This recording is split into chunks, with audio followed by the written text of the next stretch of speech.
زوجتك نفسي بقت طلقتك نفسي. كان 12 كان 12 قصه، بس احنا كنا كاتبين اكتر من كده، بس احنا صورنا 12 قصه، كان حوالي 46 حلقه، منهم حلقتين و3 حلقات و4 حلقات و5 حلقات على حسب كل قصه الديوريشن بتاعها عامل ازاي. وايه اقرب قصه ليك؟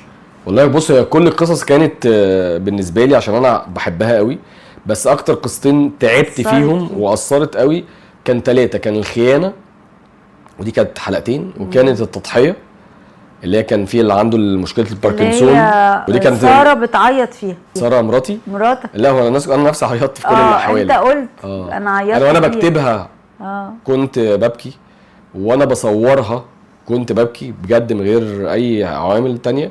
ولما رحت المونتاج ده حصل، وقلت بقى في الاخر لما اتفرج عليها عادي بقى خلاص بقى. لا حصل نفس الموضوع. يمكن عشان كنت مصدقها قوي وعارف ابطالها قوي، فالموضوع كان مؤثر. يعني انا فاكر لما صورنا المشهد بتاع المكتب مع استاذ احمد صيام، قعدنا بعديها ساعه او ساعتين مش عارف افصل خالص. دخلت جوه الحاله ومش عارف تخرج منها. كنت شايف البطل بتاع القصه، فكنت موجوع عليه قوي وكنت مصدق ان مديره اللي عمل فيه كده، اللي هو داس عليه، والراجل كان في عز تعبه وبيحاول يثبت ان هو لا، انا قادر اعمل، انا مكمل. فكنت مصدقه وكنت شايفه قوي، فتاثرت لدرجه ان انا فاكر لما خدنا المشهد ده، وانا وقعت على الارض وقعدوا يشيلوني، وقعت على الارض وقعدوا يشيلوني، ان انا شطت بايدي كل اللي على المكتب بالحاجات كلها، الاكسسوارات اللي كانت موجوده واتكسرت.